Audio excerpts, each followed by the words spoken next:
Hi, Misha here, and it's time for us to announce another break, another vacation. This one is a little unplanned, but I have had a personal issue, a personal loss, and so need some time to get affairs in order and do that. So I apologize, but I need a couple of weeks.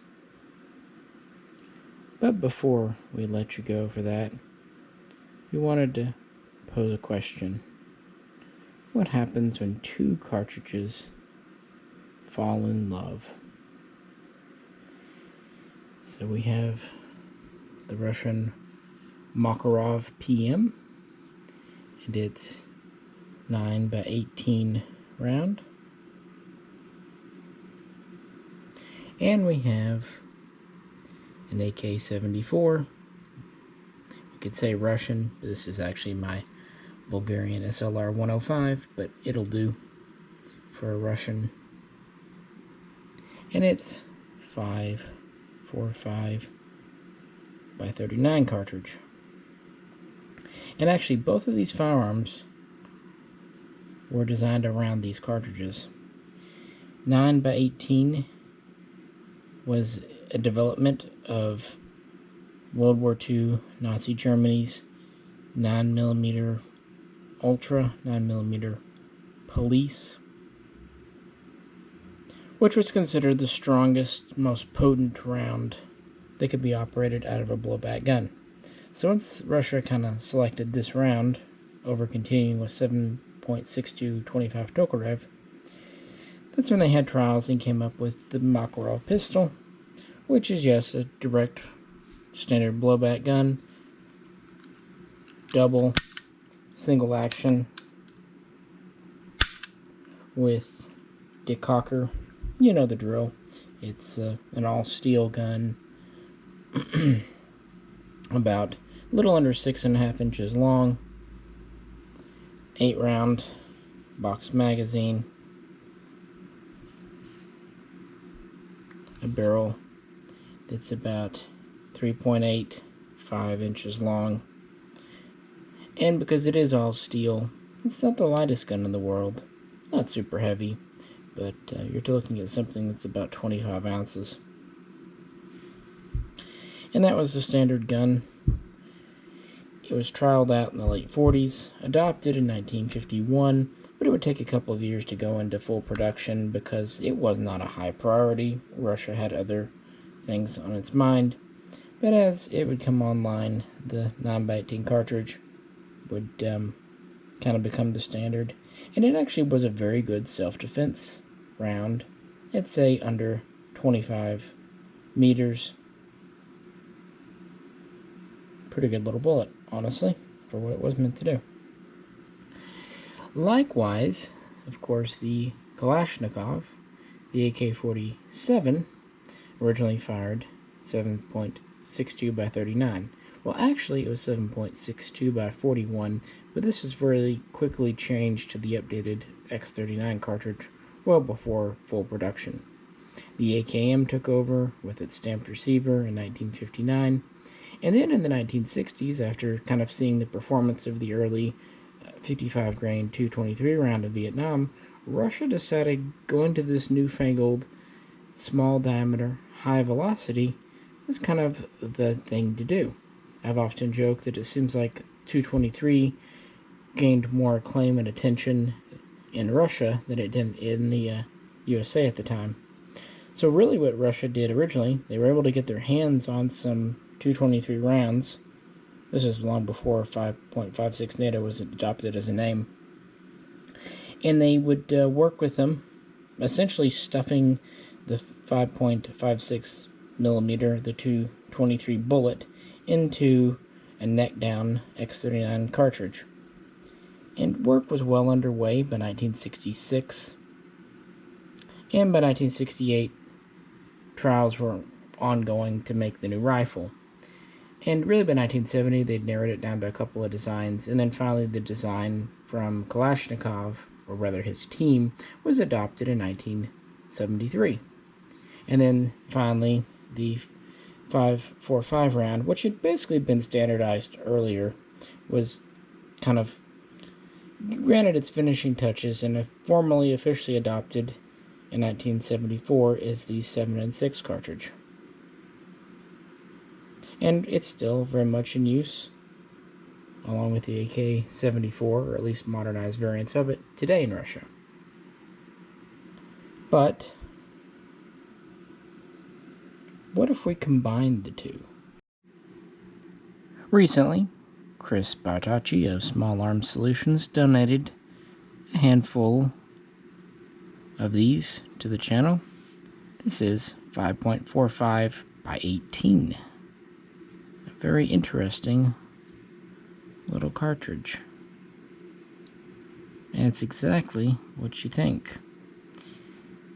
It takes the 18mm case from the Makarov round, necks it down, and fires the same basic diameter bullet as the 5.45. Really, the bullet itself is a true 5.6mm, which is 22 caliber, and the head of the case here is a true 30 caliber round. So overall length is essentially the same as Makarov round. This is just right around an inch long. There's actually a couple of different bullets. There's about a 13mm bullet, and there's a slightly improved or different 14mm bullet. The 14mm has a steel tip, whereas the 13 does not, but this is a jacketed round nonetheless.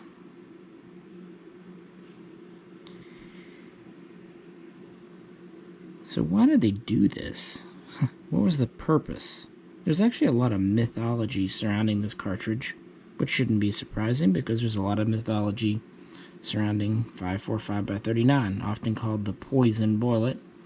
This kind of earned its reputation during the Soviet-Afghan War in the 1980s, and for a long time was mythical in the USA because you couldn't get them. Now, of course, you can buy them quite easily. So why this? Well, for one thing, Russia, for a long time, going back to the Tsarist days, likes to have the same diameter bores, bullets. This makes manufacturing easy and makes a lot of sense. 9mm Makarov, as I said, was actually a very good round, but the pistol had to be a certain size. This is a little bigger than a PPK, still quite compact, and the ammunition, because of what it is a little heavy. This is actually a 9.2mm bullet versus a 5.6 over here. So this is a much lighter round, a smaller round, less recoil. Essentially, this was to be a more effective version of, say, 25 Browning, 25 ACP. In fact, Russia claimed it was about 1.5, 1.5 times more effective. You might also liken it to 22. Actually, size-wise, it's about the same. 22 is 5.6 by 16. But of course, 22 is rimfire. And that was the big deal back in the day with 25 ACP. It wasn't so much that it was better in the sense of performance, but that it was a centerfire versus a rimfire. So this would have reliability, a little more oomph than 25 ACP, basically filling the role of what 32 did in many other nations. So a small, light little round. Now many say it was designed specifically to be armor piercing. This is not true. It was just designed to be a small diameter, high velocity pistol round to match the rifle round. The fact that it ended up being able to penetrate several layers of Kevlar was almost a afterthought in a weird way. Really, work began on this cartridge around 1968, and by 1970, it was pretty well adopted, pretty well kind of perfected, along with the 545, and then the finishing touches were put on it in 1973, and it was adopted as 5.45, 7 and 7. Well, with the new round, of course we would need a new pistol. Meet the Pistol Compact Automatic, or PSM, Pistol Self-Loading Compact. Okay, not really. But it was directly inspired by this pistol, the Polish Radom P-64, but combined with more traditional Makarov features to fire the little cartridge. The standard Makarov, like I said, it's about a little under 6.5 inches long, with the barrel between 3.8 and 3.9 inches. Well, the P-64 is a little bit shorter, at about 6.3 inches long, and it has a barrel of 3.3 inches. And that is the exact barrel length of the PSM, the Russian pistol that did fire the 5.45x18. Now, the P-64 is a little bit longer. The PSM is 6.1 inches. This is 6.3. About 5 millimeters difference. But where it's actually interesting is the height. They're exactly the same, 4.7. So the P-64 and the PSM have the same barrel length and the same height. It's just that the PSM is 5 millimeters shorter.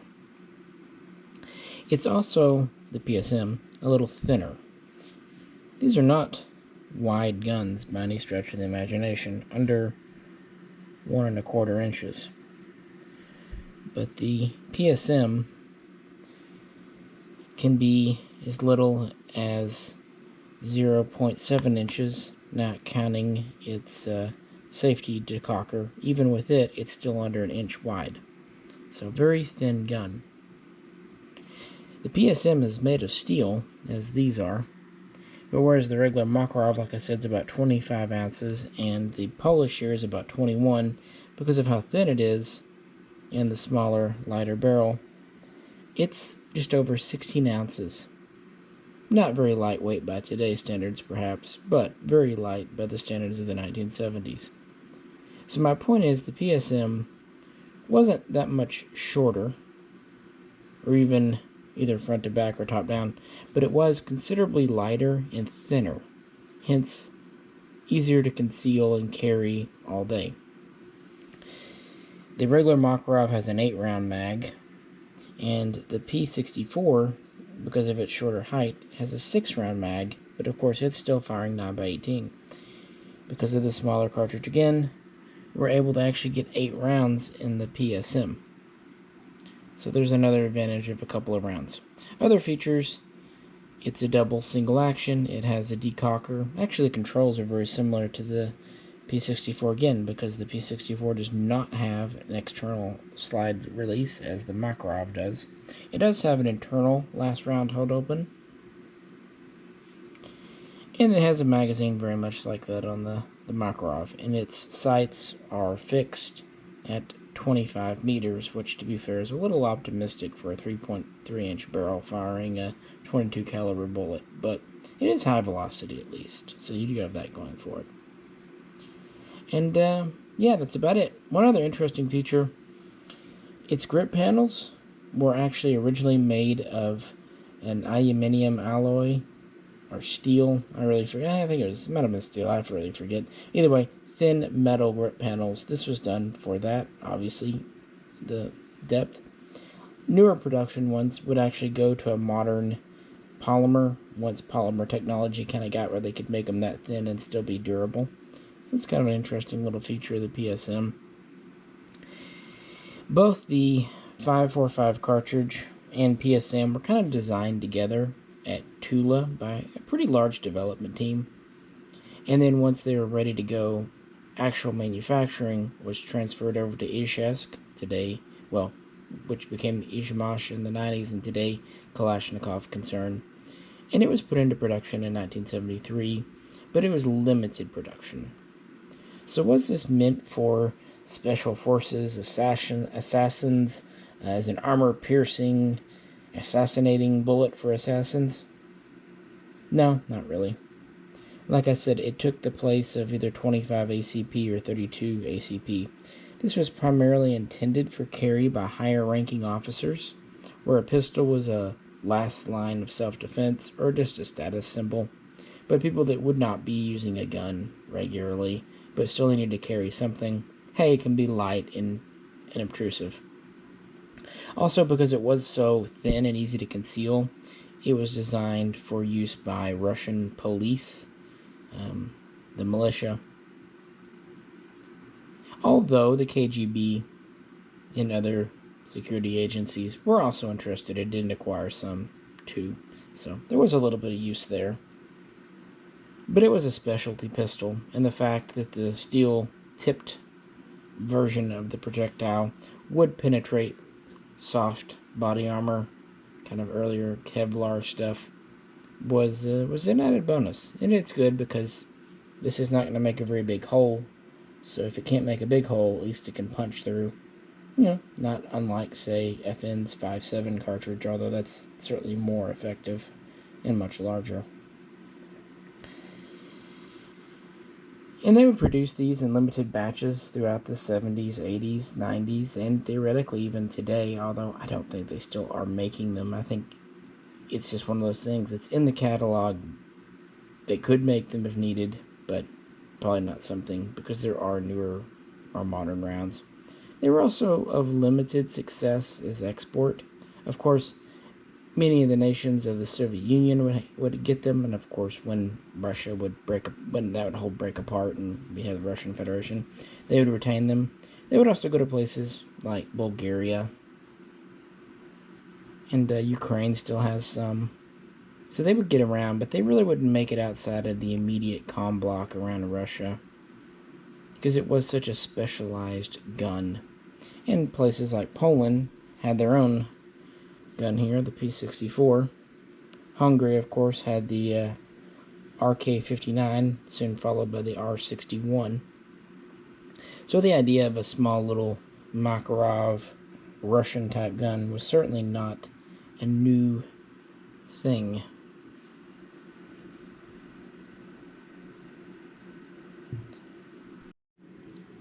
In the USA, the 5.45x18 cartridge is very uncommon to even rare, which is why we're very appreciative that Chris donated a few rounds to the channel. We didn't ask, he just did. But the guns are virtually unheard of. There are a handful here that came over through gray avenues, gray channels, diplomatic things. No one really knows. Certainly they were never officially imported. That's because in 1968, the Gun Control Act set up a point system for pistols. Here's my IJ-7018 AH. This is my double-stack Makarov. And to get it over the points requirement, they installed an adjustable rear sight, because those counted as points.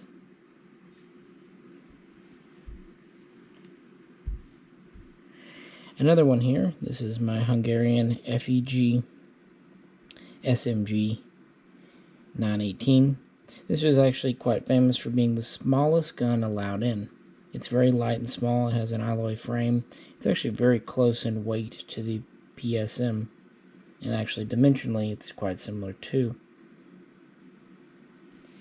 And they were able to get these in because they gave it a target grip, which is actually a standard feature on some Hungarian PA-63s as well. The thumb rest is a common thing on their guns, so it worked out fine.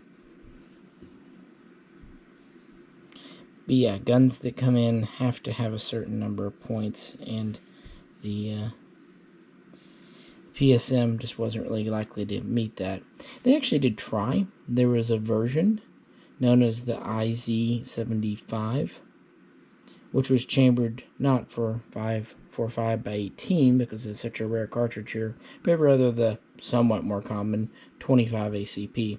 But it was rejected by the ATF for not meeting points, thus it was declared non-sporting. There was also an attempt by a Bakel brand, like the 404 or 414, but it didn't go anywhere either. So that's why we don't have any officially imported here because of the 1968 Gun Control Act. In fact, it's hard to get Russian pistols in at all. Even Russian Tokarevs have been a struggle to get in. Just how it is. Over there, the PSM was the primary user of this cartridge. There were a couple of other guns designed for it, like the OTS, the OTS 23, which was kind of like a Stechkin. And then there was the OTS OTS 27, but I don't think either of those were made in numbers to speak of. Could be wrong. There's a lot of pistol designs that were made in Russia that didn't really go much of anywhere. There's even a less lethal version that's made over there. Kind of interesting. But by and large, I wouldn't say it was always meant to be a special purpose, limited purpose projectile and pistol. And for that, it achieved the same reliability and durability as a full-size Makarov. So it was successful, but it was never meant to be a standard issue gun or even a gun to be used on the battlefield. More of a boardroom versus battlefield handgun, if truth be told. But it seemed like an interesting thing to just kind of briefly mention and talk about. Of course, if someone would like to donate a PSM to the channel, we will gladly accept it and even pay shipping. But, yeah, 9x18 is a common round in America. As you know, I really like Makarovs. And 5.45 by 39 was once very uncommon. But beginning in the late 90s, it became more and more. And then, of course, with the 7.6 ammo that started to come in the early 21st century, it became downright well known. But there's only been a few import batches of 5.45 by 18, mostly because there's probably only 50 or 100 pistols in the whole USA. Probably even less, truth be told. And since this was not really a round adopted outside of the Soviet Union, we're not likely to see manufacturing from, say, Romania. Although an American company could make a PSM clone. That would be something if they did it correctly. Just saying. But you know, we're all about comm block around here. So I hope that was interesting. If you are one of the few lucky to own a PSM, please let us know in the comments. And if you have any questions or comments about anything else, feel free to post them. And as always, if you'd like to help support the channel, please check out the link to our Patreon page. Again, I'm going to need to take some personal time to deal with personal loss. A very close personal loss. But we'll be back before you know it, hopefully. Very soon.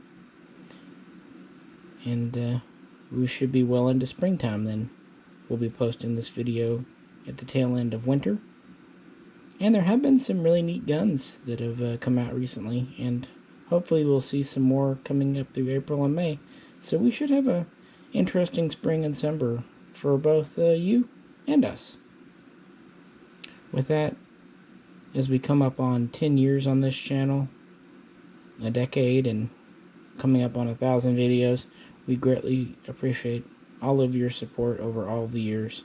And as long as you keep watching, we'll keep making tint, as they say, as the youngins say.